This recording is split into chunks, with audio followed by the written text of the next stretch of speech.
menjalankan syariat, dia sakitnya sakit biasa, dipikir akan bisa sembuh menurut dokter, sehingga dia nggak bayar fidyah. Nantilah kalau udah sembuh mau puasa, ternyata nggak sembuh, tahu-tahu sampai meninggal dunia. Gimana? Ya udah, nggak gimana-gimana gitu. Lakin yustahabbu saumu, tapi disunahkan puasa oleh ahli warisnya, awil it'amu, atau memberi makan anhu, dari orang yang meninggal tadi, kama sayati bayanuhu. Nah, ini yang pertama. Kemudian lanjutannya, amma in tamakka minal qada. Nah, kalau sudah memungkinkan qada, dia sudah sempat sembuh, ya, sudah sempat sembuh dari sakitnya, cuman walam yaqdi, dia nggak qada hatta mata, mati ya. Entar lah, masih sibuk, entar, tahu-tahu Israel yang datang. Lazimas siyamu awil it'amu anhu, maka ahli waris mesti mengqadhakannya atau memberi makan sebagai ganti puasa yang ditinggalkan, karena itu jadi utang. Beda dengan yang tadi ya, dia harapannya sembuh, ternyata nggak sembuh-sembuh, tahu-tahu meninggal. Memang nggak tamakun lagi, nggak ada kesempatan untuk qadha lagi. Ini udah ada kesempatan qadha, nggak qadha gitu. Ya udah jadi utang. Yang kedua, qismun la yurja bur'uhu minal maradi wa la yuntadharu shifa'uhu. Satu bagian lagi adalah yang tidak diharapkan kesembuhannya dari penyakit dan tidak bisa ditunggu kesembuhannya. Udah kata dokter nggak bisa, udah nggak ada harapan ini. Sampai kapan ya? Sampai ajal datang ya. Begini nggak akan kuat puasa. Udah. Fahada tajibu alaihi al-fidyah. Nah, ini bayar fidyah ibtidaan dari awal. Gak usah nanti nggak usah. Fayukhrijuha an kulli yaumin muddun, maka dia mengeluarkannya untuk setiap hari 1 mud. Ya hari ini nggak bisa puasa, besok bayarin, karena kemarin nggak bisa. Besok lagi nggak bisa, besok lusanya bayarin gitu. Fa illam yukhrija, apabila dia tidak mengeluarkannya fidyah dari hatta mata, sehingga mati, wajaba, maka wajib apa ikhraju, mengeluarkan fidyah anhu atas nama almarhum, kaduyuni, seperti hutang-hutang, maksudnya dari warisannya. Bal dainullahi ta'ala ahaqqu bil qadha, bahkan hutang pada Allah itu lebih berhak atau lebih wajib untuk diqadha. Idris, jelas ya, antara yang ada harapan sembuh dengan yang memang kata dokter nggak bisa sembuh. Jadi ini yang memutuskan ini ada harapan sembuh dan enggak, ini bukan kira-kira. Tenang, ada kira-kira sembuh. Enggak, padahal menurut dokter nggak bisa sembuh. Ya udah fidyah gitu aja. Nah, udah divonis dokter nggak bisa sembuh dan biar fidyah. Tahu-tahu sembuh gimana? Ya udah nggak gimana. Kalau udah biar fidyah.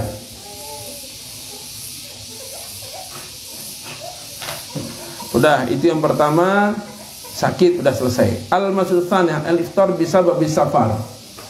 Buka puasa siang hari karena sebab apa? Safar. Yajuzu lil musafiri al-fitru bisyurutin. Boleh bagi musafir untuk buka puasa dengan syarat-syarat. Dengerin ini. Enggak asal safar ya. Pertama, wahia, itu adalah ayyakuna safaruhu tawilan. Pertama adalah safarnya itu jauh, perjalanannya jauh. Jauh itu berapa? Wahwa marhalatani, 2 marhalah. Wahya ibaratun an 83 kilometeran, 83 kilometer. Ini paling ini, yang setahu Abu Ya ini paling ringan, ini 83 udah boleh ini.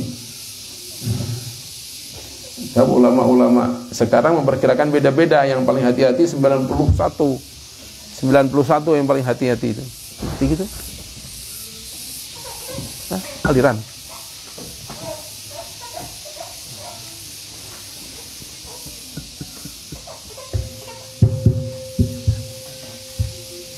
Yang paling hati-hati itu 91. Yang umum 85. Ini beliau katakan 83 udah jarak qasar ini. 83 itu Masya Allah. Atau aksar atau lebih, minimal 83 km. Wala tasqutu, dan tidak hilang, tidak gugur apa rukhsatul fitri, kebolehan untuk buka ini, walau kana safaru murihan, walaupun safar itu selesai, nyaman gitu, nggak capek sama sekali, kama fi wasail muwasalat hadithiyah, sebagaimana dalam sarana transportasi modern. Wa ala hadha syarti aktsur ahli ilmi, dan menetapi atas syarat inilah kebanyakan ahli ilmi. Jadi maksudnya nggak pandang bulu, walaupun perjalanan 300 km pakai kereta cepat, duduk tidur, buru-buru berkeringat, capek pun nggak sama sekali, full AC, pakai selimut, tidur, ya tetap aja itulah. Jaraknya 300 km udah safar qasar, itu udah boleh jamah, boleh qasar dan sebagainya, walaupun nggak berkeringat sama sekali, nggak kena debu apa-apa. Tapi sebaliknya, naik motor dari sini ke Garut, Masya Allah, mogok berkali-kali, dorong lagi, mogok lagi, bensin habis, dorong lagi, sampai badan remuk rasanya itu. Gimana boleh buka? Ya jangan. Kenapa? Ada deket, nggak sampai 83, udah, tapi capek ya, itu bukan ukuran. Ukurannya itu jarak, itu bukan capek. So, kalau capek itu nggak bisa didefinisikan dengan pasti. Ternyata ini bilang capek, yang bonceng, saya mah nggak capek, sehat aja tuh, lihat. Jadi gitu nanti. Jadi nggak jelas patokannya. Maka patokannya itu yang pasti. Yang pasti itu apa? Jarak, itu aja. Jadi walaupun capek, berkeringat-keringat, berdarah-darah misalnya, tapi jaraknya nggak safar, nggak jarak qasar, ya udah nggak boleh. Nah ini walaupun safarnya selesai, nyaman, santai, nggak berkeringat, Masya Allah, tetap itu boleh. Yang kedua, ayyakuna safaruhu mubahan. Yang kedua adalah safarnya safar mubah, bukan syarat safar taat ya, safar mubah aja. Safar untuk perdagangan misalnya, safar untuk rihlah yang mubah misalnya. Fasafarul ma'siyati, maka safar maksiat, wahalladhi yansha'u li ajli maksiatin, yang memang itu dilakukan untuk maksiat. Apa? Kaqat'it tariqi, seperti begal, merampok di jalan. Fala yajuzu liman safara li ajli maksiatin al-fitru, maka tidak boleh bagi orang safarnya untuk maksiat itu nggak boleh apa? Buka. Wa ala hadza jamaahiru ahli ilmi khilafan lil Hanbali lil Hanafiyah falam yashtaru dzalik. Nah, ini jumhur ulama begini, kecuali madzhab Hanafi, bagi mereka nggak ada syarat safar mubah. Ya. Jadi yang penting maksud safar. Maksud safarnya mubah atau maksiat? Mubah, ya udah boleh. Tapi kalau maksud safarnya maksiat udah nggak boleh. Misalnya mau kemana? Ke Surabaya. Ada apa? Perempuan ini misalnya, ada kontes peragaan baju pantai misalnya gitu. Kontes peragaan apa? Baju pantai. Itu mubah atau maksiat? Udah jelas maksiat. Lalu dia beralasan, loh Ustaz, selama di sana waktu-waktu lain saya pakai ngaji loh. Saya akan pakai ngaji, nanti saya nggak akan nginep di hotel, enggak. Saya numpang di rumah saudara saya, itu keluarga pesantren. Jadi saya tetap ngaji nanti ya. Hanya memang ke sana itu untuk ikut lomba peragaan busana pantai, boleh kosor nggak? Nggak boleh, walaupun hari-harinya pakai ngaji, tapi berangkatnya untuk itu. Jadi yang penting berangkatnya untuk apa? Walaupun di sana ada ketaatan juga. Oh, sana sekalian untuk jenguk itu ustazah saya dulu mau ambil sanad sekalian misalnya. Ya itu hanya sampingan. Yang asli berangkatnya kan untuk ikut peragaan busana pantai, mau pamer aurat. Maka walaupun di sela-sela itu dia melakukan ketaatan, ya tetap nggak bisa kosor, nggak bisa. Karena yang syaus safar li ajli maksiat, melakukan safarnya itu karena maksiat itu. Beda halnya kalau li ajlil mubah tadi. Maksudnya untuk mubah untuk apa? Untuk belajar barang. Ini barangnya paling murah di Surabaya, ini mau belajar ke sana. Di tengah-tengah itu, misalnya pas hari bareng sama hari Natal misalnya atau hari raya itu, berdesakan di bis itu sama perempuan-perempuan yang celana pendek misalnya. Jadi ada maksiatnya juga itu. Tapi safarnya bukan karena itu, safarnya untuk mubah, maka tetap boleh rukhsah. Dapat rukhsah puasa, dapat rukhsah sholat qashar gitu. Jadi yang penting maksudnya itu. Adapun awarid, perkara-perkara yang mendatanginya dalam perjalanan, bukan itu yang jadi patokan. Yang penting maksud safarnya untuk apa. Jadi kalau safarnya untuk merampok, ya udah nggak boleh. Tapi kan hasil rampokannya saya sedekahkan nanti, bukan urusan itu. Yang penting untuk rampok, ya udah nggak boleh gitu.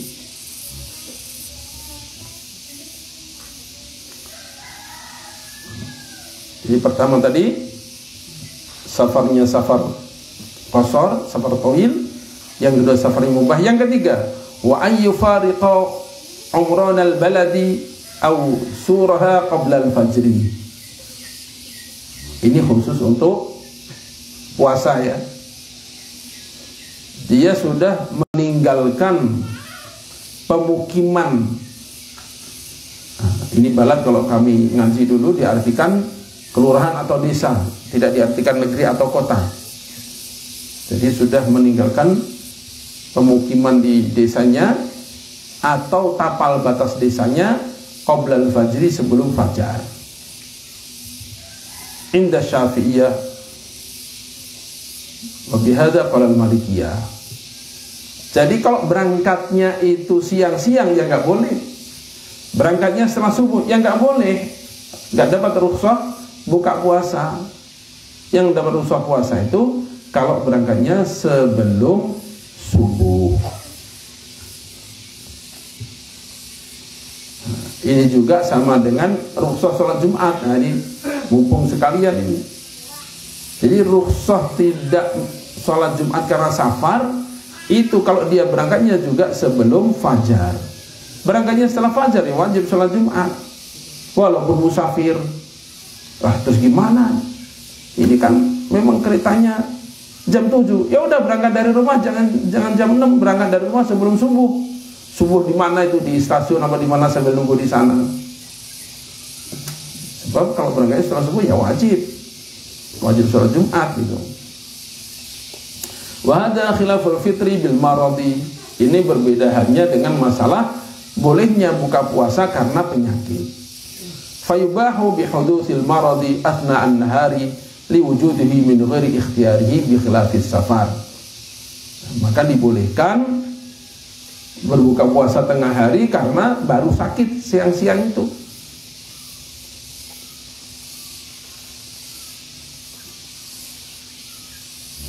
Karena penyakit ini muncul siang hari bukan ikhtiarnya, tiba-tiba aja sakit. Bi khilafis safar, beda dengan safar. Fa in safara qabla al-fajri jazahul fitru. Kalau safarnya sebelum fajar maka boleh buka puasa. Fa in safara ba'da al-fajri fala yajuzul fitru. Kalau berangkatnya setelah fajar maka enggak boleh buka. Illa, nah ini ada perkecualian. In hasala lahu bisawmi masyaqqatun syadidatun la tuhtamalu adatan. Kecuali kalau dia memaksakan puasa pada safar itu, dia mendapatkan penderitaan yang umumnya orang nggak mampu lagi, baru itu boleh buka. Jadi bukanya bukan karena safarnya memenuhi syarat, tapi karena adanya masyaqqah la tuhtamal. Nah itu sama juga, nggak safar pun seperti kemarin, dia kelaparan yang sudah nggak bisa ditoleransi, kehausan yang mengkhawatirkan, ya boleh buka. Tapi kalau syarat safar umumnya ya ini tadi, jaraknya jauh. Yang kedua apa? Untuk mubah. Yang ketiga, berangkatnya sebelum fajar. Wa hakanna Nawawi wajhan dha'ifan bi jawazil fitri liman safara ba'da al-fajr wa hakahu 'an al-Muzanni wa qala al-Muzanni lahu al-fitru wa madhahu Ahmad wa Ishaq wa huwa wajhun dha'if. Imam Nawawi rahimahullah menceritakan wajah yang dhaif. Ini satu pendapat ulama mazhab Syafi'i yang dhaif. Wajah berarti bukan qaul Imam Syafi'i, tapi dari muridnya Imam Syafi'i. Apa? Bolehnya buka puasa bagi orang yang safarnya setelah fajar juga. Ini disampaikan qaulnya Imam Muzanni. Imam Muzanni mengatakan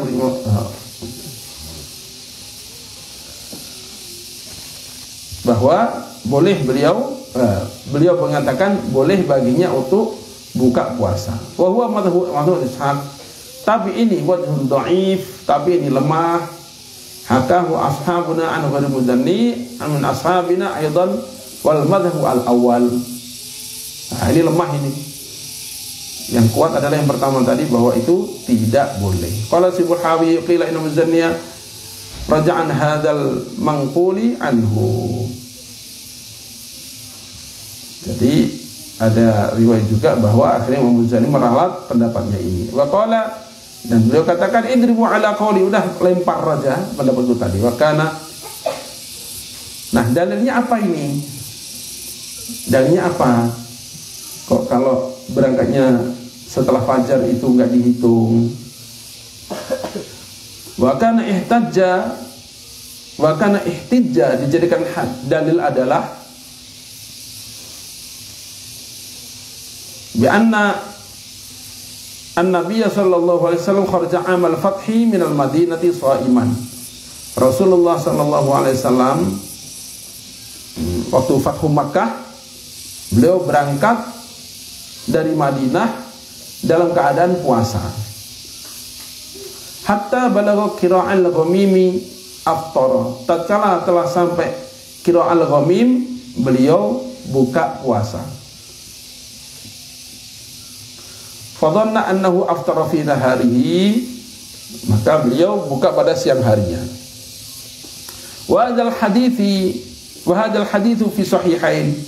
Ini hadis dalam Bukhari Muslim. Wa qira'al ghamim inda Asfan bainahu bil Madinah nahu sab'ati ayyamin aw thamaniyatin. Nah, ini dekat Asfan, jarak dari Madinah itu perjalanan 7 atau 8 hari perjalanan. Jauh berarti. Di situ dijelaskan falam yuftirin Nabi sallallahu alaihi wasallam fi yaumi khurujihi. Rasulullah sallallahu alaihi wasallam tidak berbuka di hari pertamanya, karena berangkatnya sudah lewat fajar.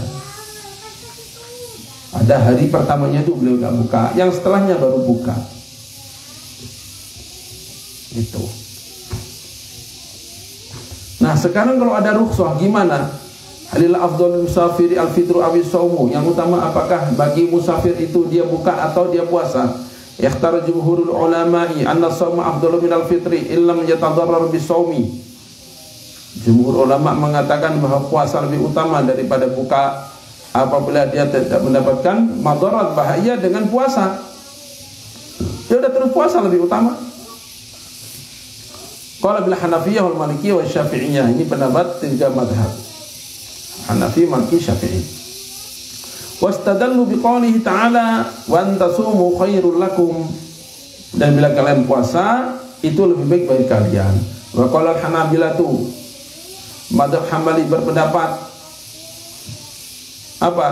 Al-fitru fi safari afdalu. Buka itu lebih utama. Wastadul bi ahaditsil akhdhi bir rukhsati. Mengambil dalil hadis tentang untuk mengambil rukhsah. Ka hadithi innallaha yuhibbu an tu'ta rukhasuhu kama yuhibbu an tu'ta azaimuhu. Sungguh Allah Ta'ala suka kalau diambil rukhsahnya sebagaimana Allah suka kalau diambil azimahnya, perintah yang tegas. Tapi kita ambil dari Al-Quran tadi, wa antasumu khairul lakum, maka itu lebih baik puasa. Nah, nanti habis pengajian catatannya dikumpulin di Ustaz Soleh ya, baru Ustaz Abu ya. Tambih peringatan. Nah, ini satu masalah muskil ini. Siapa itu? Mudimus safari, orang yang terus-menerus safar.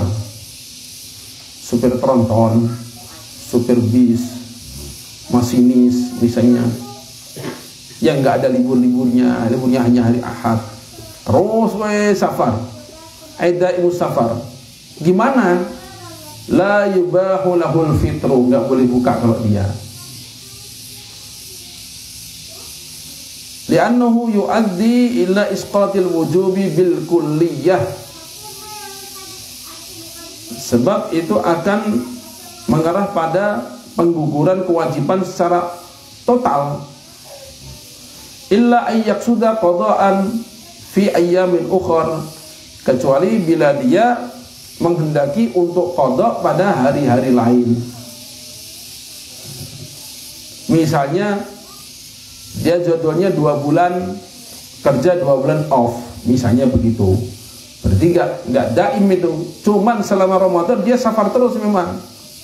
Nah, maka dia adanya qada waktu off nanti, waktu libur itu, nah itu nggak apa-apa.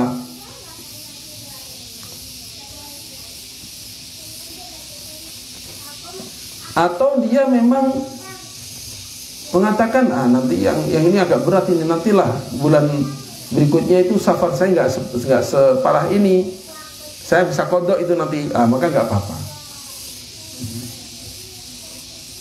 Fi ayyi safarihi fayajuzu lahul fitru, maka boleh buka. Hada ma jara' ali Subkiyu wasadahu Ramliyu fin nihayah. Ini yang diambil Imam Subki dan dianggap kuat oleh Imam Ramli dalam kitab Nihayah. Walladzi istawjahahu Ibnu Hajar fi Tuhfah khilafuhu. Tapi yang dianggap lebih kuat wajahnya oleh Ibnu Hajar dalam kitab Tuhfah itu berbeda. Bahwa annahu yubahu lahul fitru. Menurut Ibnu Hajar dalam Tuhfah boleh buka mutlakon, secara mutlak. Ibnu Hajar mengatakan dalam kitab Tuhfah itu, qala Subki bahtan, Imam Subki menyampaikan satu bahasan, la yubahul fitru liman la yarju zamanan yaqdi fihi li jamadis safara abadan. Tidak boleh orang yang nggak punya waktu kosong lagi untuk mengqadha karena dia safar terus menerus. Ini benar Imam Subki sebagaimana yang awal tadi. Wa fi nadhrul zahir. Nah, dalam Tuhfah ini berkatakan, ini perlu dipikirkan ulangi. Fal aujau khilafuhu. Yang lebih kuat wajahnya adalah tidak begitu. Maka menurut Ibnu Hajar, ini beliau mengatakan boleh-boleh saja. Tapi menurut mu'alif kitab ini ambil yang tidak boleh tadi. Itu yang dibuatkan oleh Imam Subki dan diambil oleh Imam Ramli. Memang dari dulu itu sudah terkenal Imam Subki, Imam Ramli itu yang banyak khilafnya. Itu satu derajat, itu satu makom, satu tingkatan. Imam Subki, Imam Ramli, Imam Ibnu Hajar Al-Haytami. Ahli yang dipilih oleh Muslim adalah yang tidak boleh tadi, dengan pengecualian tadi itu. Kalau dia buka tapi mau qadha nanti yang maka nggak apa-apa. Masalah ketiga, hukmu iftaril hami wal murdi'. Hukum buka puasanya orang yang hamil dan menyusui. Ittafaqa ahlul ilmi, sepakat ahli ilmi ala jawazi iftaril hamil wal murdi'i idza khafata ala nafsaihima aw auladihima. Boleh bagi mereka berdua untuk buka puasa kalau mengkhawatirkan diri atau anaknya. Wa jauh alimal fitra in khafata halakan aw syiddatan. Bahkan mewajibkan untuk buka puasa kalau mengkhawatirkan apa? Kematian atau makin parahnya keadaan. Wajib buka puasa.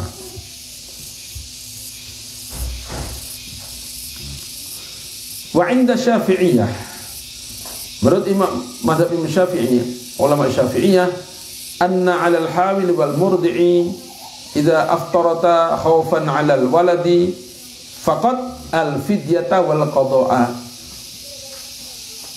Kalau wanita hamil dan menyusui ini buka puasanya karena khawatir anaknya saja, maka wajibnya qada dan fidyah. Ya. Kalau yang dikhawatirkan hanya anaknya saja, anak yang disusui atau janin yang dikandung, hanya karena itu dia buka puasa, maka qada dan fidyah. Seperti kemarin nyelamatin orang yang tenggelam begitu, karena yang menjadi sebab buka puasanya adalah orang lain bukan diri, maka dia wajib qada dan fidyah. Wa amma law khafata ala anfusihima walau ma'al waladi, adapun kalau dia khawatir dirinya, kesehatan dirinya, walau ma'al waladi, walaupun yang dikhawatirkan dirinya dan anaknya, tapi yang penting ada diri, fala fidyata alaihima, maka tidak wajib fidyah. Wa innamal qada'u faqat, hanya qada, bayar puasa saja. Wa kadza qala al-Hanabilah, begitu pendapat mazhab Hambali juga. Wa amma 'indal Hanafiyyati, adapun menurut Imam mazhab Hanafi, falam yujibul fidyata 'alal hamil murdi'i walau khafata ad-darara bi waladihima. Kalau mazhab Hanafi, maka kalau dia puasanya dibuka karena anaknya saja sekalipun, tetap enggak wajib fidyah. Mazhab Hanafi, kita bukan mazhab Syafi'i saja. Wa 'indal Malikiyyah lam yujibul fidyata 'ala hamil mutlaqan khilafan lil murdi'i. Mazhab Maliki lain lagi, tidak mewajibkan fidyah atas wanita hamil secara mutlak. Mau yang dikhawatirkan anaknya atau dirinya, atau anaknya saja, dirinya saja, gimana pun enggak wajib fidyah, hanya qada saja, seperti mazhab Hanafi. Khilafan lil murdi', beda dengan yang wanita menyusui. Kalau menyusui gimana? Ja'alullaha thalatha ahwal. Mazhab Maliki, bagi orang yang menyusui ada 3 keadaan. Al-awwal yajuzu lahal fitru wal it'am. Pertama, enggak boleh dia buka puasa dan makan, enggak boleh. Wa huwa ma idza qadarat 'ala al-sawmi wa lam yujhidha al-irda'u wa lam yahsul li waladiha dararun bisababihi. Enggak boleh dia buka puasa dan ngasih makan, enggak.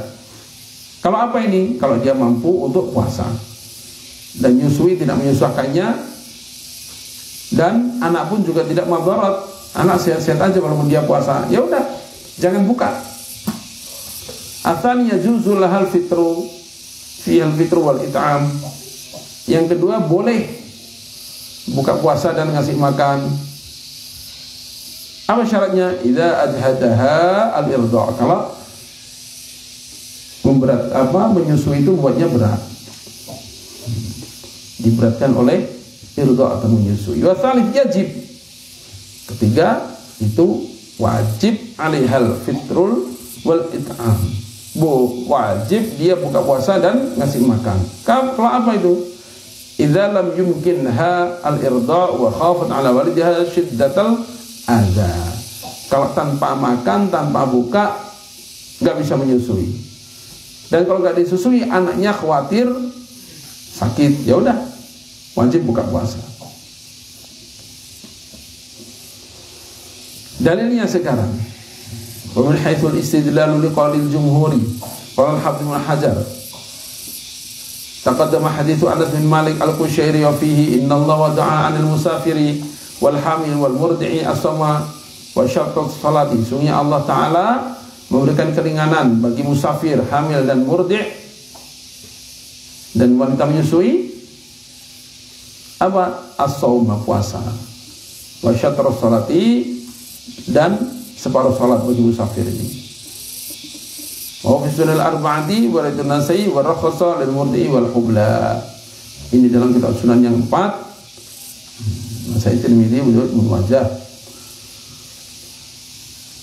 Wa ridwan nasai wa rakhasa lil murdi wal hubla. Memberikan keringanan bagi yang menyusui dan bagi yang hamil. Nah, sekarang fidyahnya yang mana ini, kok ada fidyah segala itu? Bukan qada saja. Wa amal fidyatu, adapun dalilnya fidyah fal mahfudhu fihi, maka yang dihafal atau dalil yang mahfudz yang dijaga adalah min qauli Ibnu Abbas radhiyallahu anhuma. Kalau Ibnu Abbas radhiyallahu anhuma akhraju Abu Dawud lafdhuhu fi qouli ta'ala wa 'alal ladzina yutiqunahu fi yatadhu ta'am miskin. Qala, Ibnu Abbas berkata tentang firman Allah ini, kanat rukhsatan li syekhil kabir wal mar'atil kabirah. Itu dulunya adalah rukhsah untuk kakek-kakek dan nenek-nenek yang tua. Wa huma yutiqani siyam, mereka mampu puasa. An yuftirau yut'ima makana kulli yamin wa miskinin. Maka dulu begitu. Jadi kakek-kakek nenek-nenek walaupun bisa puasa, boleh dia buka puasa dan ngasih makan. Maka nakuli mut'ayyut ima, maka nakuli yaumin miskin, ngasih satu orang miskin untuk setiap harinya. Dulu boleh begitu. Wal hubla wal murdi'i idza khafata, yani ala auladihima aftarata wa at'amata.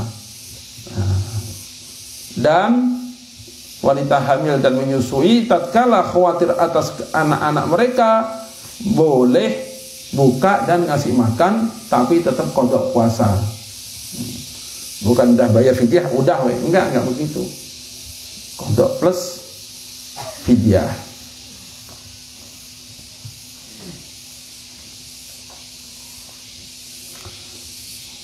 Wa akhrajal Bazzar kadzalika wa rawahu wa zadahu akhirahu wa kana Ibnu Abbas yaqulu li ummi waladin lahu hubla. Ibnu Abbas berkata pada ummu waladnya, ummu walad itu budak yang digauli kemudian punya anak dari pergaulan itu yang sedang hamil, anti bimanzilatil lati la tutiquhu fa alayki bil fida wa la qada alayki. Nah, ini sama dengan riwayat sebelumnya. Dulu ini keringanan adalah boleh tanpa qada. Dulunya engkau seperti yang tidak mampu, maka bayar fidyah dan tidak ada qada. Dulunya begitu.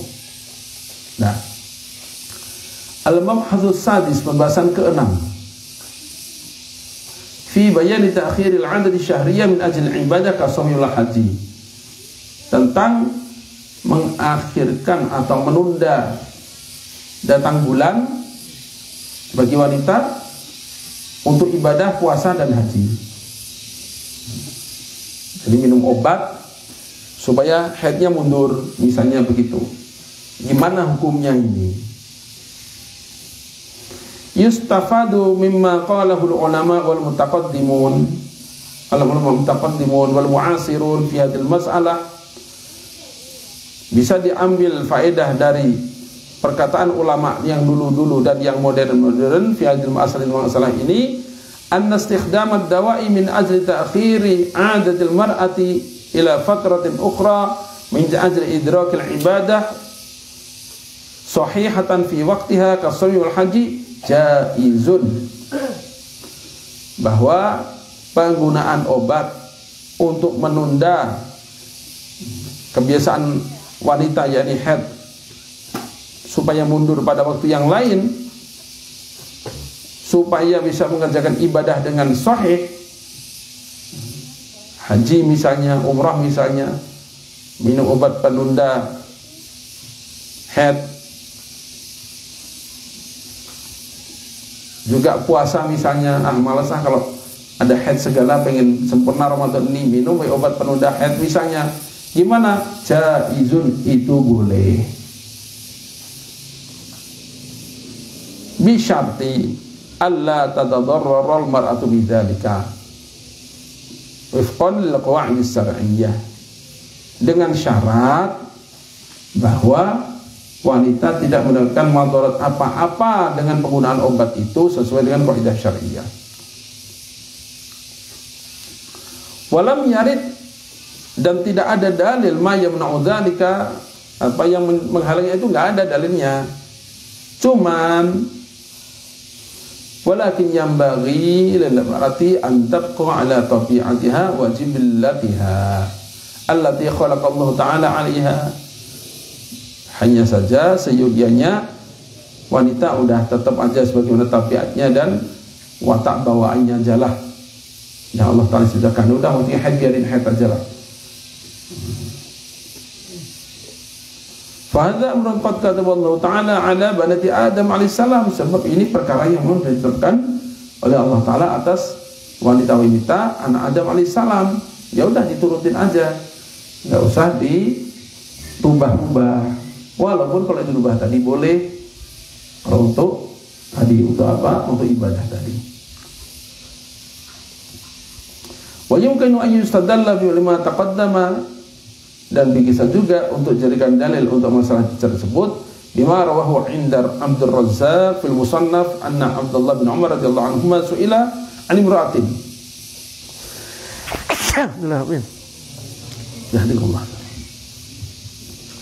Bahwa Ibnu Umar radhiyallahu anhu ditanya tentang seorang wanita tatawala biha damul haidati, yang darah haid itu memanjang.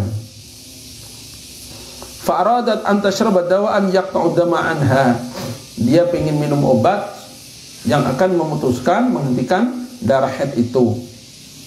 Falam yara Ibnu Umar ba'san bidzalik, maka Ibnu Umar tidak melihat adanya larangan atau masalah tentang hal itu, enggak apa-apa.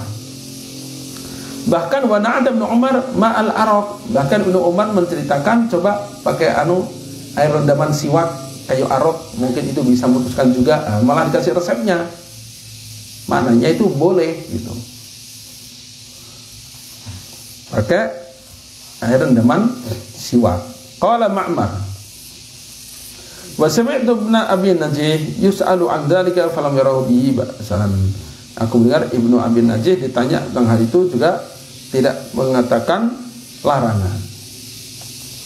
Waqad nukilat an ba'dil fuqaha al-mutaqaddimin aqwalun tufidu jawaz dzalika lil hajati wa li raf'id darari, dan dinukil juga dari fuqaha zaman dulu pendapat-pendapat yang memang menunjukkan hal itu karena hajat dan untuk menghilangkan madarat, kesulitan, kesusahan dan bahaya. Fa min dzalika ma ja'a fil Mughni li Ibnu Qudamah al-Hambali, ada dalam kitabnya Al-Mughni Ibnu Qudamah,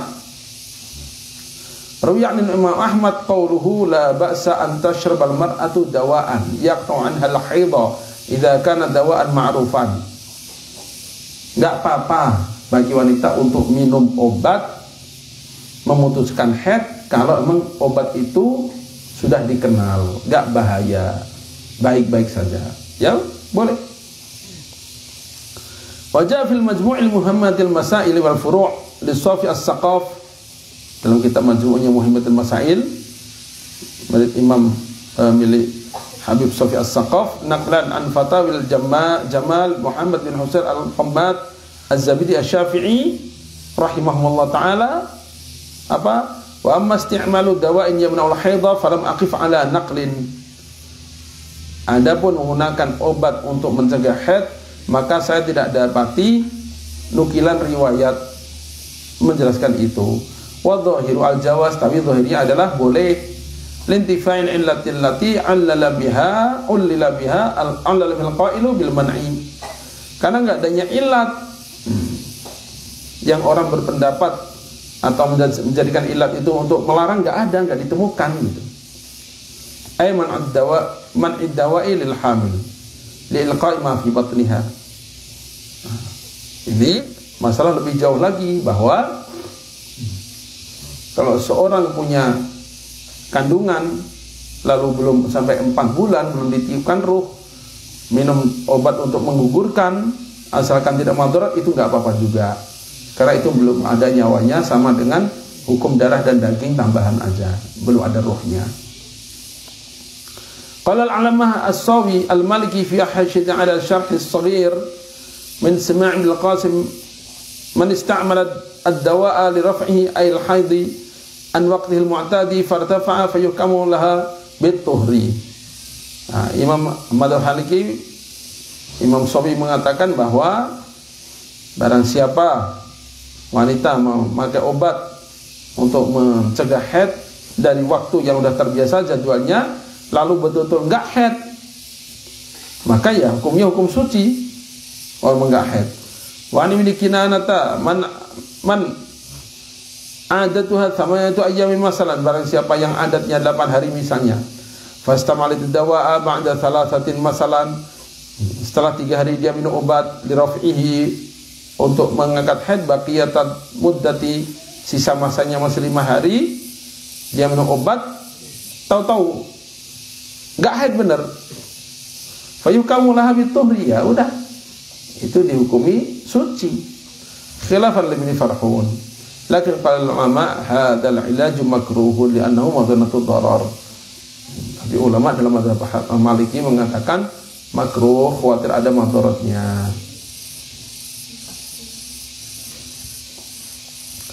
Fa fi ma yati nadhkuru ma qalahu ba'dul ulama al-mu'asirin fi hadhihi al-mas'alati wa ma stadalu bihi kal ati. Ya, ini pendapat ulama-ulama kontemporer, ulama modern, ulama zaman sekarang. 1. Ja'a fi fatawi atau fatawa as-Sayyid al-Allamah Muhammad bin Ahmad Asy-Syatiri rahimahullah taala, dalam kumpulan fatwanya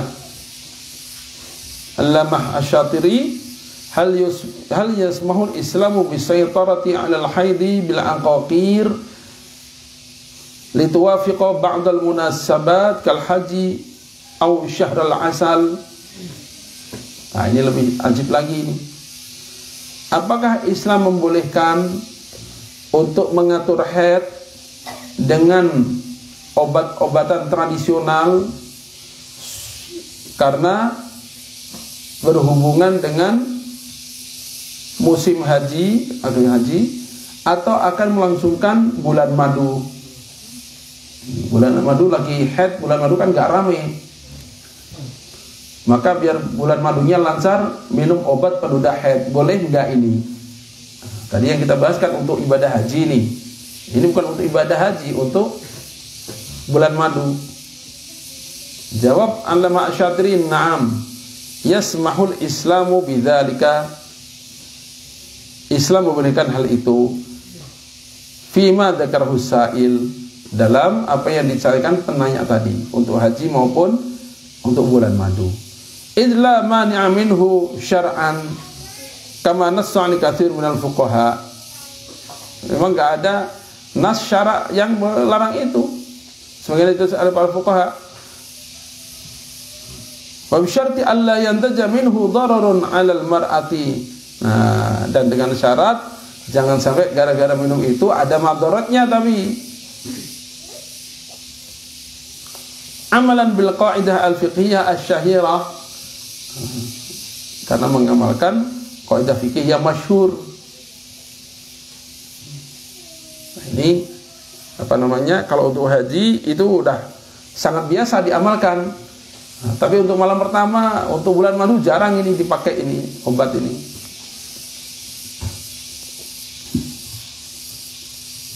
Wa yadra'ul mafasid aula min jalbil masalih.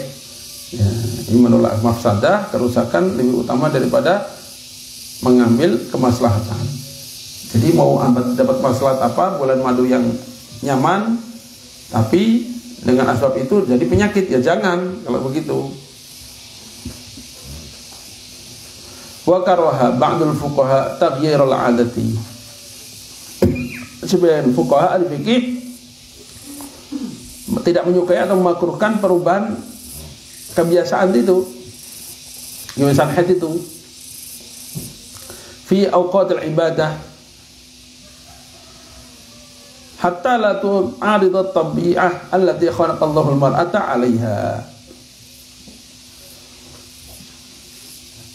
supaya tidak bertentangan dengan tabiat yang memang Allah Ta'ala ciptakan manusia wanita atas hal itu.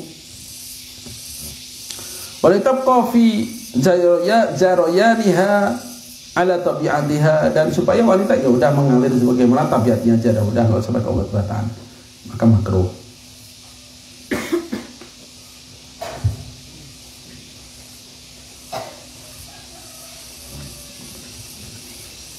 Dua, wajah fi fatwa syar'iyyatin, dalam fatwa syar'i tasduru an jama'atin min al-ulama al-mu'asirin fi idarat ifta wal buhuth bidar al-syu'un al-islamiyah di Dubai. Nah, ini dari kumpulan ulama Dubai.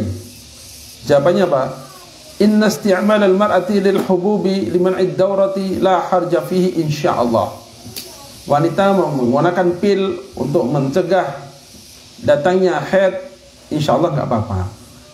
In lam yatarattab ala dzalika dararun bil mar'ati. Kalau dengan memakai obat itu tidak ada madarat apa-apa jarra istimalihi, karena efek dari penggunaan obat itu.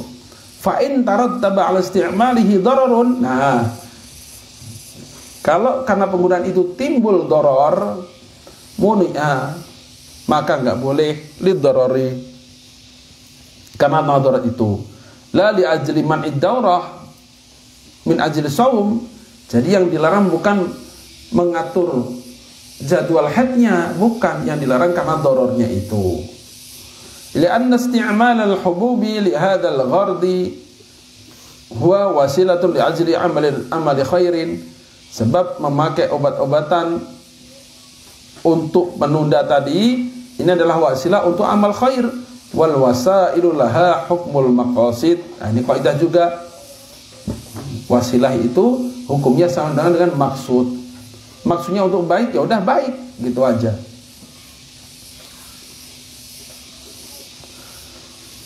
Wala yardu ala dzalika, dan tidak bisa dijadikan bantahan atas hal itu apa anna man ad-dawrati bil hububi taghyirul khalqillah.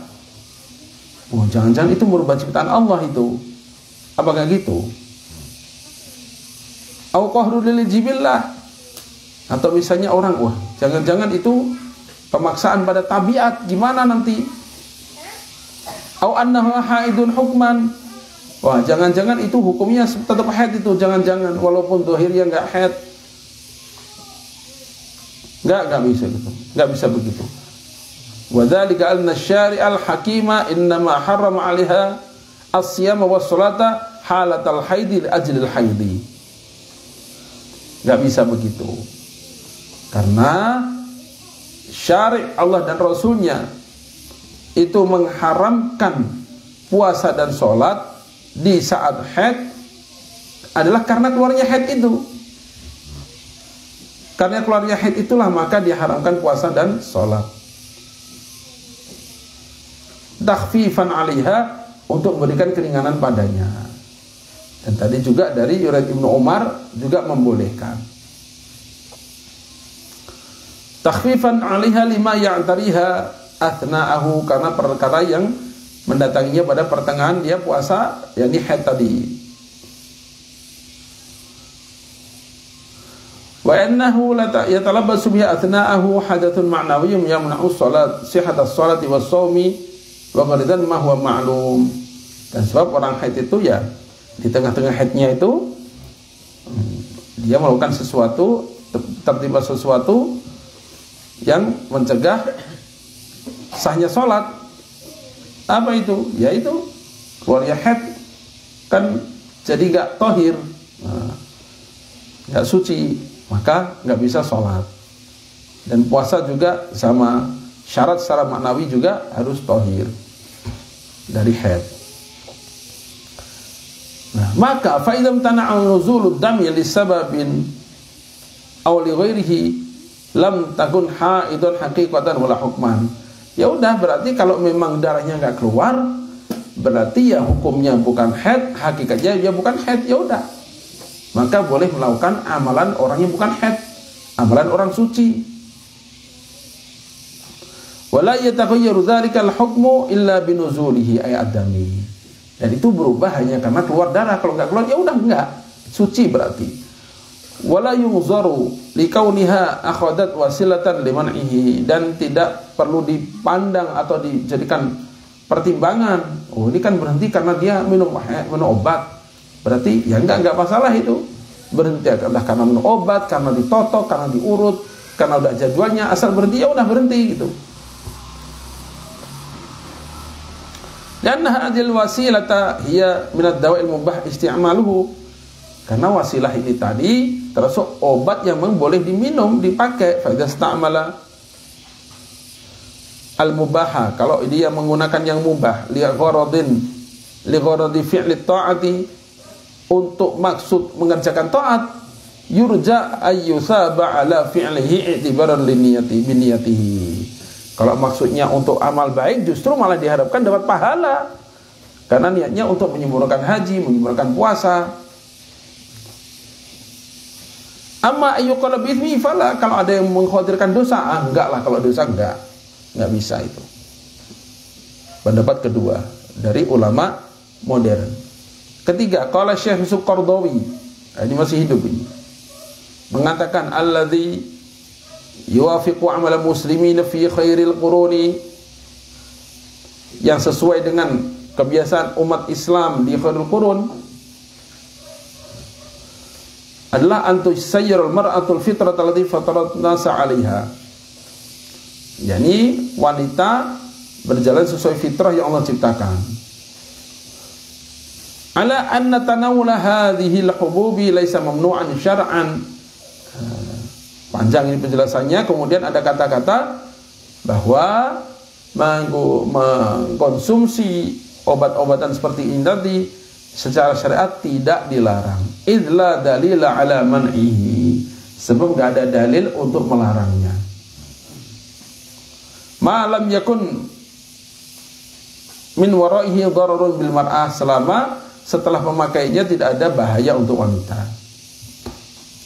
Walihada, dan karena itu, yahsunu ayyakuna bistisyarat tabibin mukhtassin, bagusnya dengan petunjuk dokter spesialis. Au takuna mu'tadatan alaihi min qablu, atau sudah terbiasa pakai obat itu sejak sebelumnya dan gak ada efek negatif apa-apa.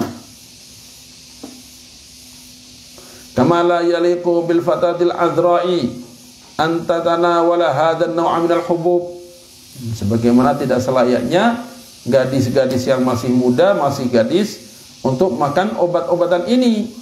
Khawatir ada madarat di belakangnya, tanya dulu pada dokter spesialis. Wa qad nassa ba'dul fuqaha al mutaakhirin ala jawazi tanawuli ma yarful haidha, dan sebagian fuqaha mutaakhirin juga telah menuliskan dengan jelas boleh minum obat untuk menghilangkan, menunda haid.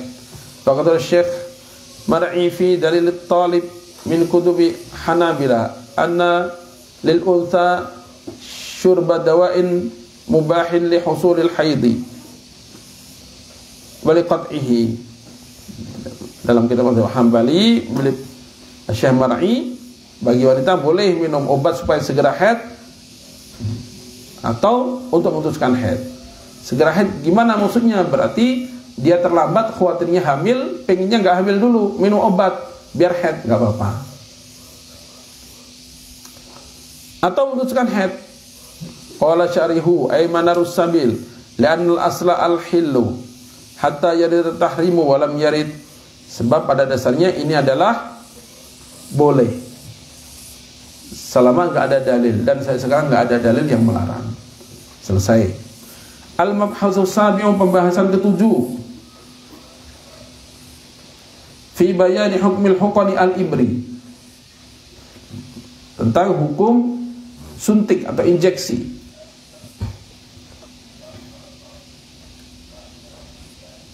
qabla al-khawdi fil mawdu'i hunaka huknatun yutlaqu 'alaiha qadiman bil huknah asy-syarjiyyah yanbaghi tanbihu 'alaiha idh hiya idkhalu ajmadatin sa'ilatin min ad-duburi ila al-am'a'il gharidhah.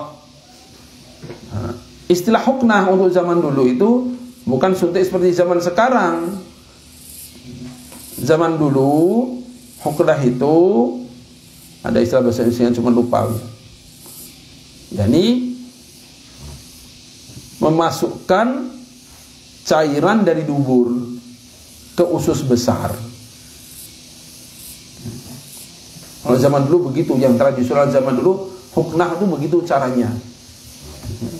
Dimasukkan ke dubur, dipompa, udah masuk ke usus besar.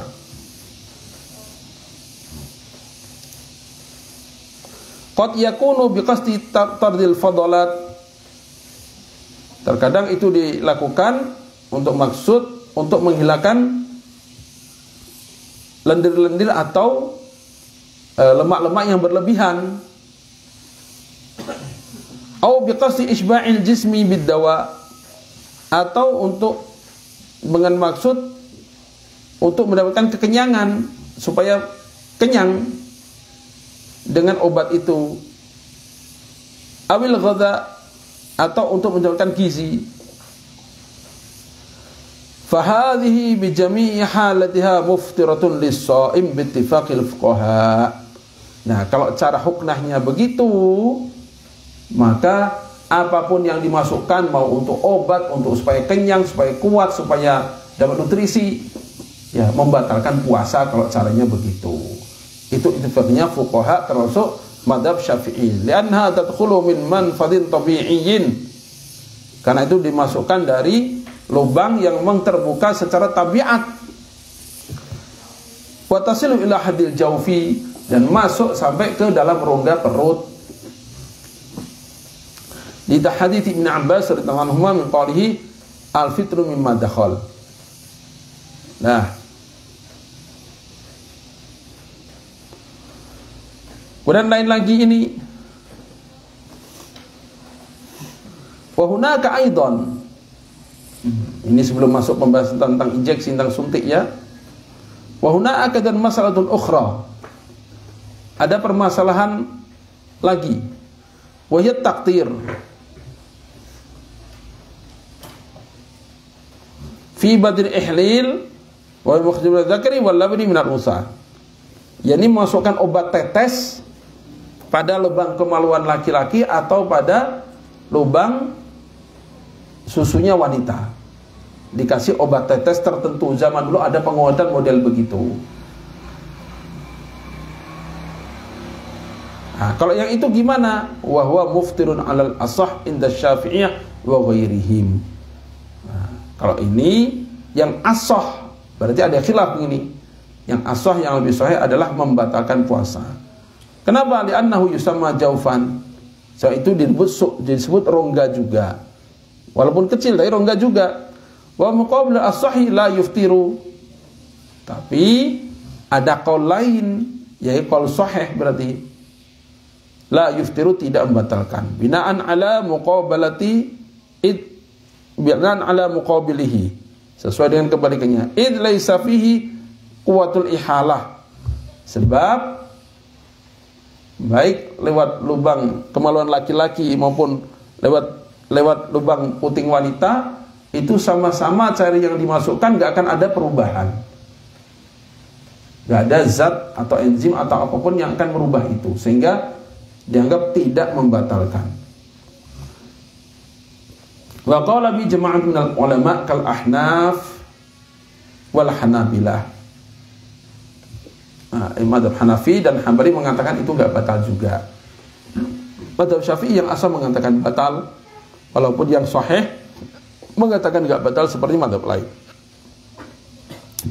Wa dzalika li'adami wurudi dalilin yaqulu bil fitri. Dan itu adalah karena tidak adanya dalil yang mengatakan itu batal. Wa li'annahu mimma ta'ummu bil balwa, dan itu karena juga sudah umum bala, sudah merata bala seperti itu. Kata kalau Malikiyah begitu juga. Dah, ini zaman dulu semua udah. Sekarang udah nggak dipakai. Secara umum nggak ada pakai, kecuali obat ambien yang bentuknya kayak peluru itu masukkan, ya itu tetap batal itu. Masukkan jari aja batal, apalagi masukkan obat itu. Ada obat ambien, ada obat pencahar yang dimasukkan lewat tubuh, ya udah itu jelas batal. Hukmu huknil waridi wal adal ay al-ibar. Nah ini hukum suntik atau injeksi pada saluran darah dan pada otot. Ini beda.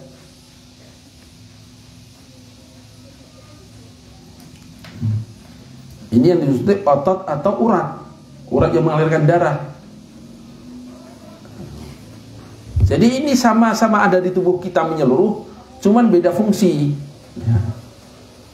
Kalau otot itu menyeluruh tubuh kita juga, tapi geraknya sesuai dengan kesadaran kita. Ini ada otot ini di jari, digerakkan maka jari bergerak. Nah, kalau otot begitu. Kalau saluran darah, maka itu tanpa kontrol kita, udah ngalir aja terus. Kalau saluran darah kita ini nggak harus disuruh, ayo ngalir, ayo berhenti, nggak bisa begitu. Pengen dihentiin dulu, nggak bisa. Ngalir aja terus. Nah, tapi kalau otot dengan perintah otak kita, mata terpejam, dibuka, nah misalnya begitu. Nah, atau ya inilah yang menggerakkan tulang-tulang dan itu otot. Nah, dua-duanya adalah keajaiban ciptaan Allah Ta'ala juga.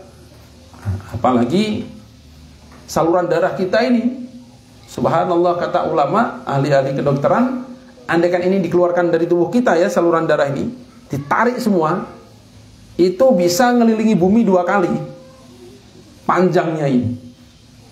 Panjangnya saluran darah di tubuh kita ini, itu keliling dunia 2 kali itu, saking panjangnya.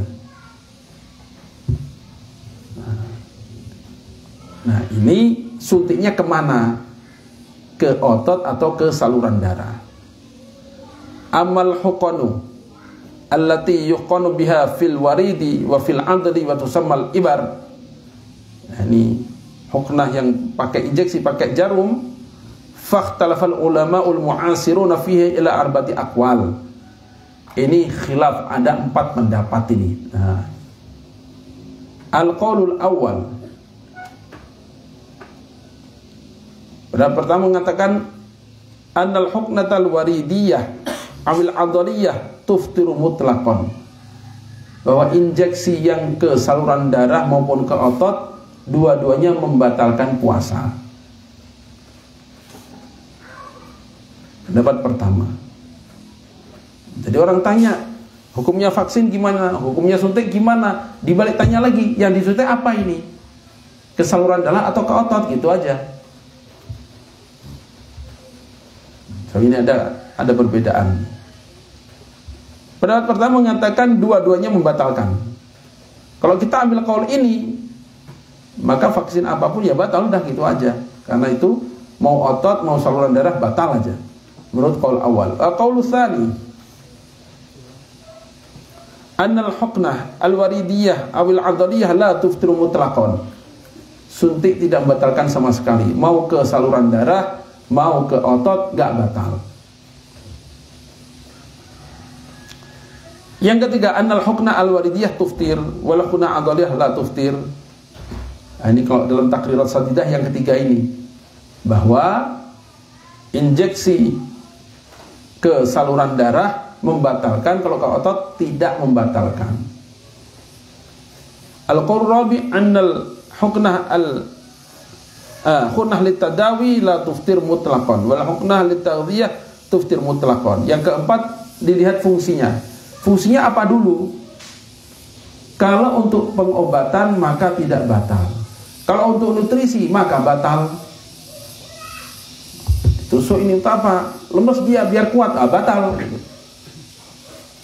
Ini apa ini? Infus, batal. Kan untuk nutrisi itu, untuk kekuatan, untuk gantian makanan, maka batal. Ini pendapat yang keempat. Jadi 3 pendapat ya. Mutlak batal, mutlak gak batal. Nah, Dibedakan antara salurannya kemana, ke saluran darah atau ke otot. Saluran darah batal, otot nggak batal. Yang keempat, lihat maksudnya. Maksudnya untuk obat atau untuk nutrisi.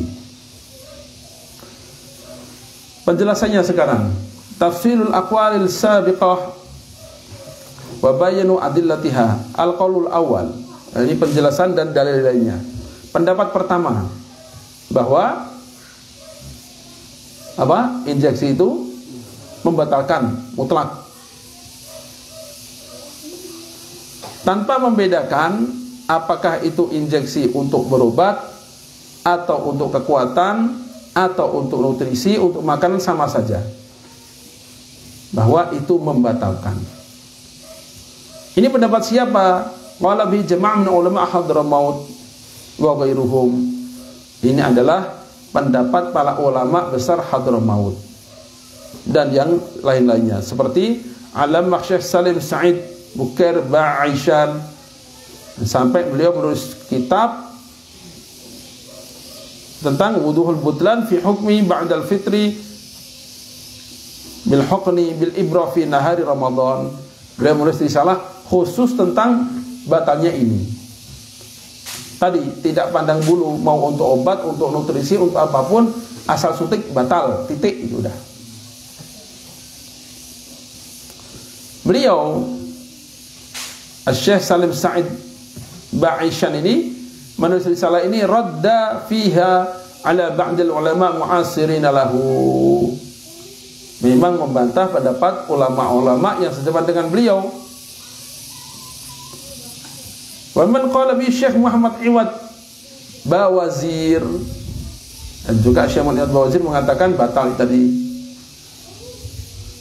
Wal Ustadz Muhammad Said As-Suyuti, dengan juga Profesor Muhammad Said Suyuti.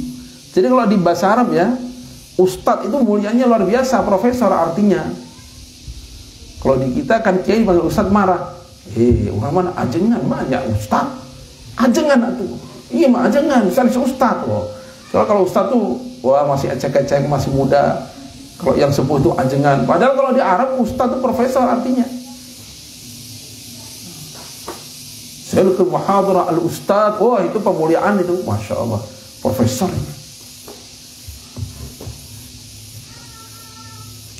Nah ini, wal Ustadz Muhammad Said As-Suyuti, Profesor Muhammad Said As-Suyuti, Syekh Muhammad Najib Al-Muti'i, termasuk Syekh Najib Muti'i yang punya takmilah Majmu' itu, Suatu Takmilah Majmu' di Nawawi, itu juga mengatakan batal. Mau ke otot, mau ke saluran darah, batal pokoknya, apapun isinya. Alasannya apa? Satu, wusulul aini ila yusamma jaufan. Sampainya suatu benda pada rongga itu membatalkan.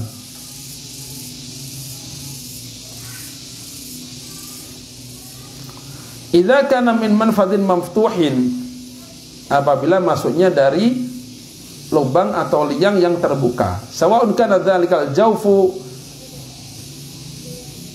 al-mu'addah wa ghairaha. Sawa'un kana dzalikal jawfu al-mu'addah wa ghairaha.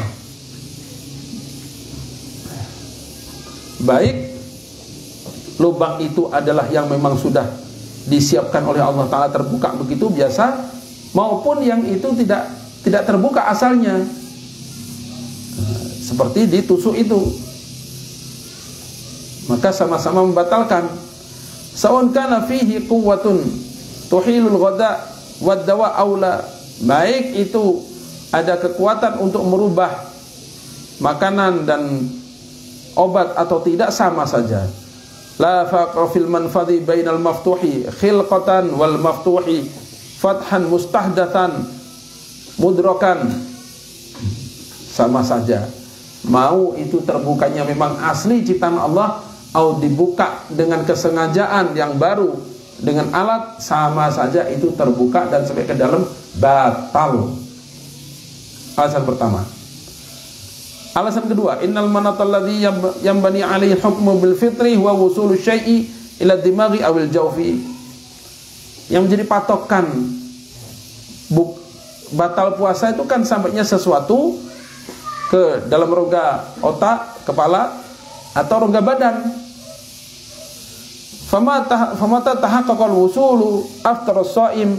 Ya udah, kalau emang udah terbukti sampai ya batal gitu aja.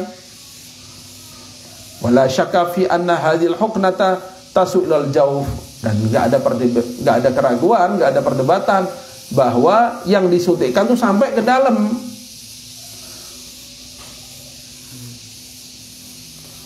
Wali annaha tasul inda i'tahiha ila ad-dawrati damawiyah, dan tatkala dimasukkan dia sampai pada aliran darah.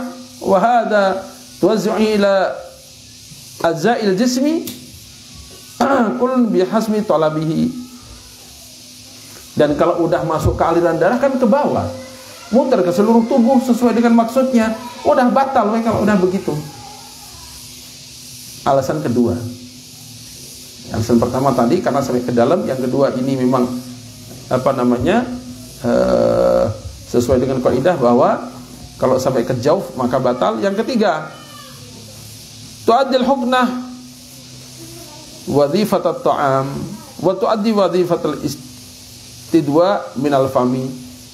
Pada dasarnya injeksi itu kan menggantikan fungsi makanan dan fungsi pengobatan. Yang biasa lewat mulut ini hanya dirubah jalannya doang. Biasanya makan lewat mulut, biasanya nelen pil lewat mulut. Ini fungsinya sama, cuman jalannya lewat injeksi. Ujung-ujungnya sama juga.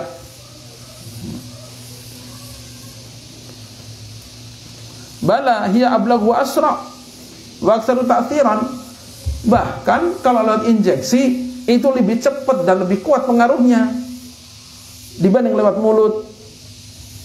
Nah, kalau makan lewat mulut batal, minum obat lewat mulut batal, lewat injeksi juga batal. Fi daf'il maradi, lebih kuat pengaruhnya untuk menghilangkan penyakit.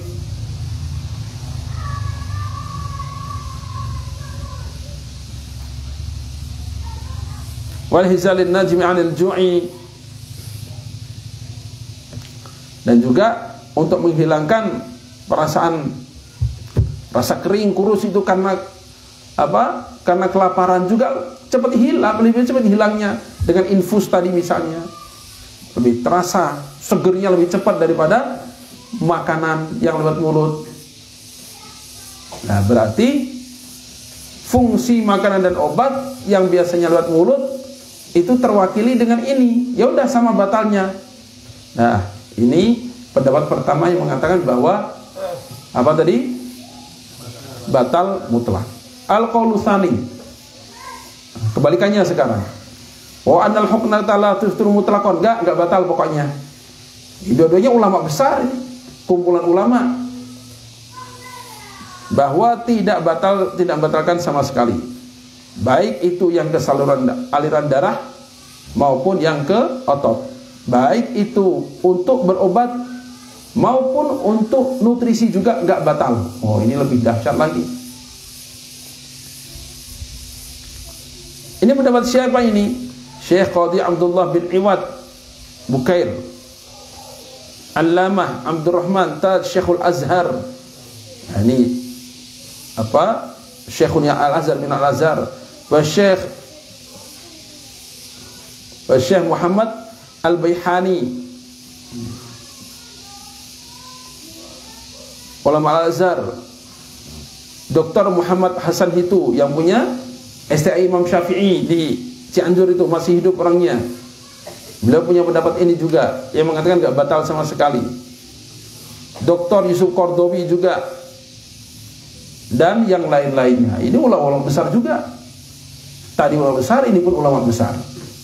Nah, alasannya apa sekarang? Tadi kan kita dengar, bener ini, bener. Nah, sekarang kita akan dengan alasan yang mengatakan enggak batal apa? Ya kita akan bilang bener juga gitu. Pertama, annama yadkhulu minal huknati ilal jismi yadkhulu min manfatin ghairi tabi'iyyin wa ghairu maftuhin. Karena satu, benda yang dimasukkan ke dalam jasad, ke dalam tubuh lewat injeksi itu masuknya bukan dari lubang yang alami, enggak. wa ghairu maftuhin, dan asalnya tidak terbuka, itu tertutup itu. Pori-pori kan tertutup, nggak bisa masuk apa-apa segede itu. Ini kan ditusuk, dilubangin dulu. Yang kedua, wa annal adla wal warida la yusamma jaufan. Wah, ini ajib lagi. Bahwa otot dan saluran darah kedua-duanya tidak ada yang menyebut jauf dalam kitab-kitab fikih itu. 3, annal huknata la tufidu syib'an wala rayyan. Yang ketiga, bahwa injeksi itu tidak mengenyangkan dan tidak juga menghilangkan haus. Li'annaha laysat min tariqin yusilu ila al-ma'idah wala yamuru bil jihaz al-mahdami lil insan wa ghairi dzalik. Sebab yang dimasukkan dalam melalui injeksi ini, injeksi ya, bukan infus ya. Yang dimasukkan melalui injeksi ini itu tidak masuk ke pencernaan, tidak masuk ke dalam perut, nggak masuk ke perut, sehingga perut nggak merasa kenyang, enggak itu. Dan juga tidak melalui saluran pencernaan yang akan mengolah makanan, enggak, salurannya beda ini, sehingga tidak bisa disamakan dengan makanan. Ini alasan ulama yang membolehkan secara mutlak. Nah, sekarang pendapat ketiga. Apa tadi? Kalau injeksinya ke aliran darah maka batal, kalau ke otot maka nggak batal.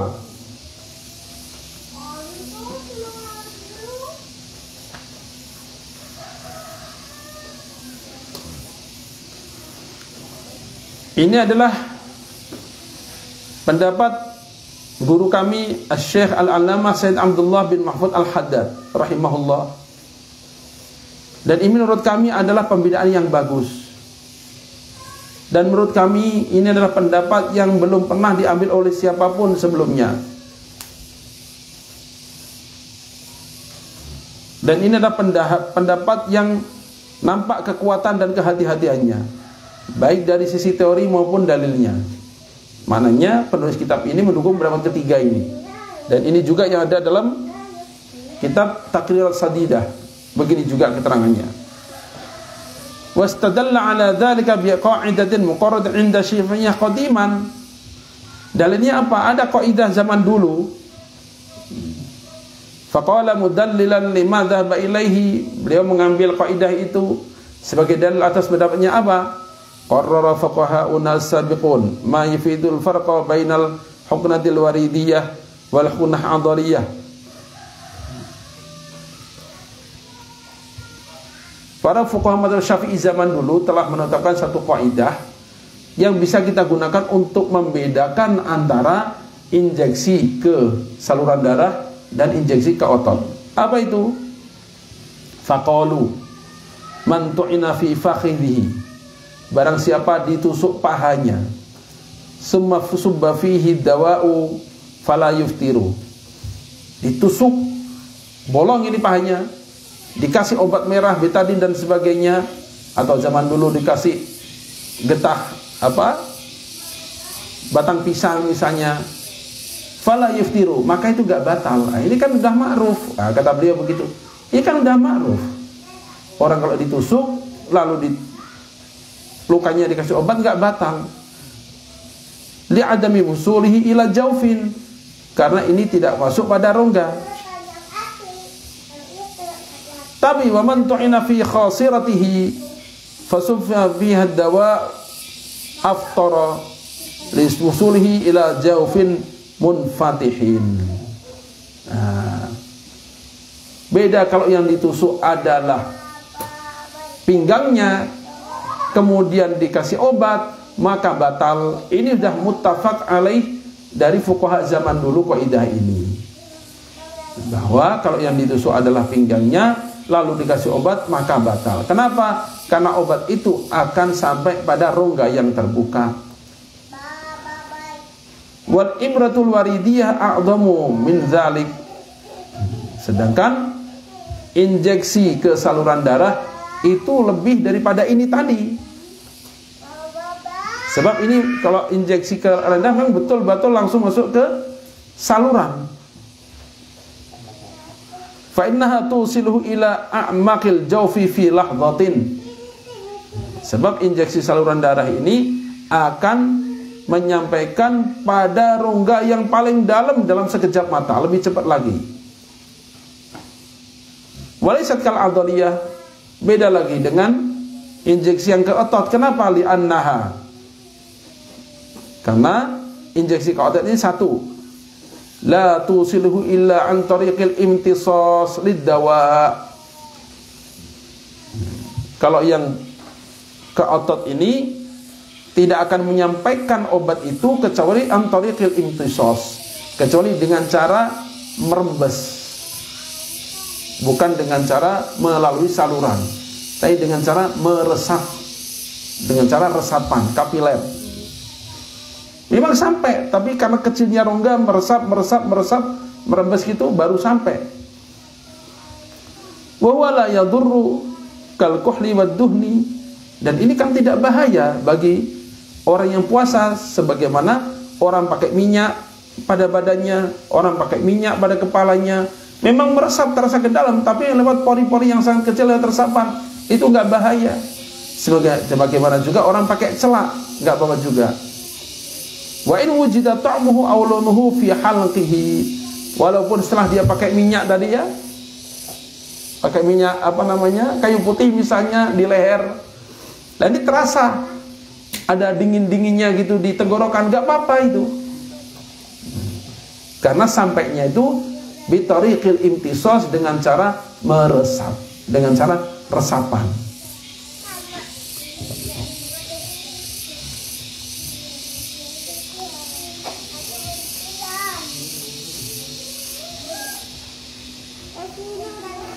Waqad dawa'i ala al-jahri ala tariqis syu'irat fala tuftirus shaim.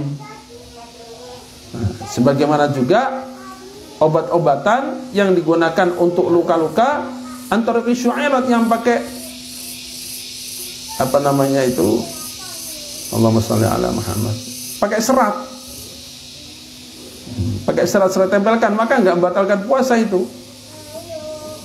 Alasan pertama, kalau yang injeksi ke otot itu tidak membatalkan. Yang kedua, wala tanfadu min manfadin maftuhin wala munfadihin. Yang kedua, ini menembus yang lewat otot tadi, tidak menembus dari lubang yang dibukakan atau yang terbuka, enggak. Ya. Ini sampainya obat ini bukan dari lubang yang sudah dibuka, yang sudah terbuka dari awal, atau menjadi terbuka karena injeksi, enggak, ini enggak begitu sampainya itu. Beda lagi wa amal ibrah al-waridiyah, beda dengan injeksi saluran darah, fa ya muftiratun lisomi, maka itu membatalkan puasa, sawa'an kanat ghidhaan aw dawaan, baik itu sebagai nutrisi maupun sebagai obat. La'annal warida manfadun wa jawfun, karena saluran darah itu adalah manfad, lubang, wa jawfun, dan rongga kecil ya, tapi ada rongganya, buktinya darah bisa ngalir di situ.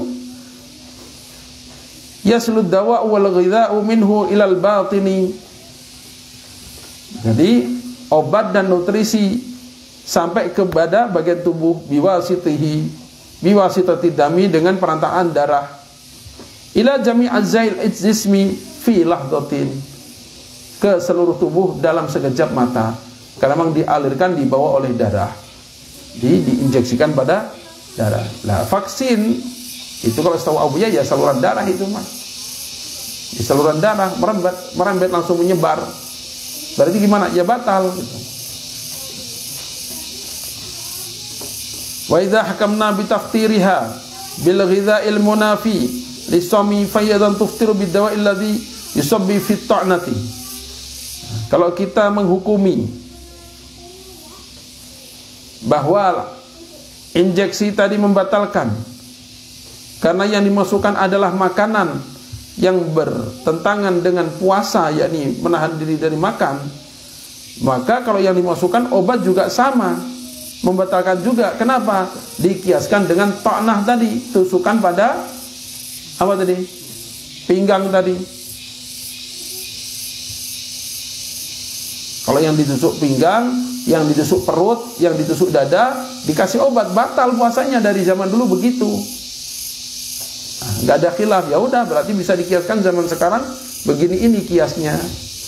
Al-qaulur rabi'u wa wal huknal dawaiyya allati takunu fil 'adli awil waridi la tuftir was radul sha'ima bi khilafil huknal ghidhaiyah fa inna tadur mutlaqan. Nah, ini tadi.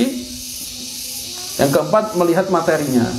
Kalau obat nggak batal, kalau nutrisi maka batal. Qala bihadza ba'dul ulama kama fi fatawa syar'iyyah as-sadirah an qismil ifta wal buhuth bi da'irati syu'un islamiyah di Dubai. Ini fatwanya ulama Dubai. Wastadullu ala anna al-hukna ad-dawaiyah la tusiru mutlaqan ma ya'ti. Alasan mereka kenapa kalau injeksinya obat enggak batal, annaha lam tasil ala jawfi min mawfadin wa futuhin falam yatahaqqaq syaratul iftar. Yang pertama alasannya ini sampainya ke dalam rongga yang terbuka itu bukan dari lubang yang terbuka, tapi dari lubang yang dibuat secara paksa dengan injeksi.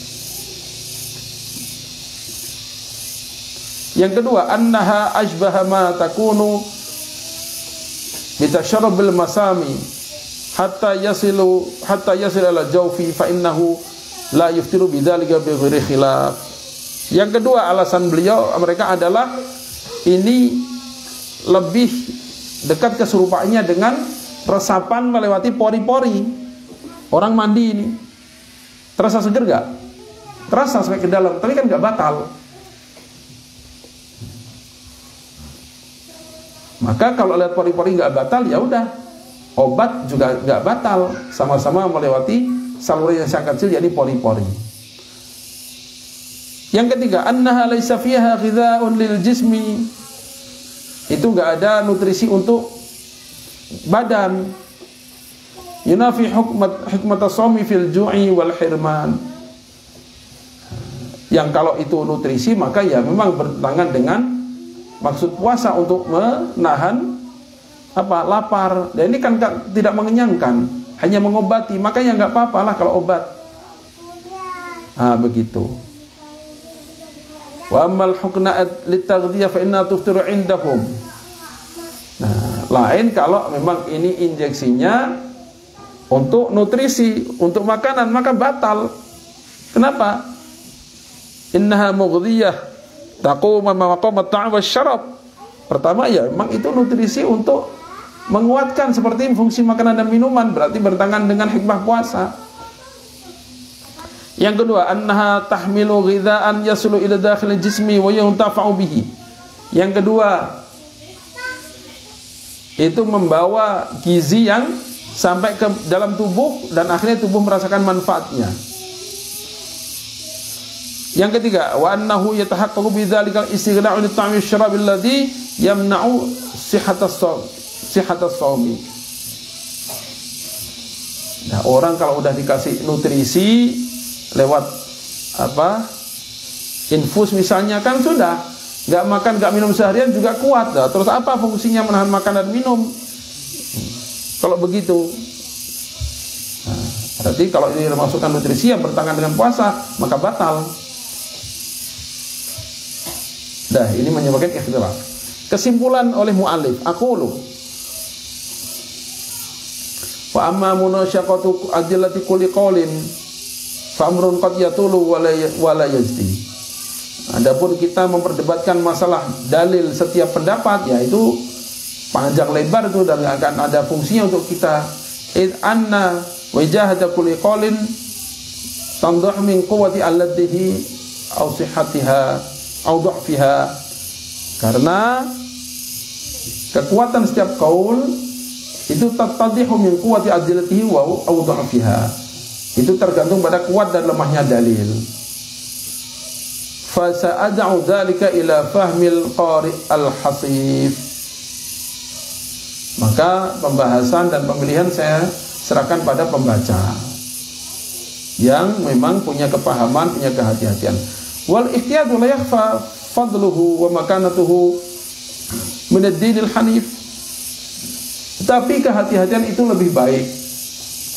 Ambil yang hati-hati tetap lebih baik.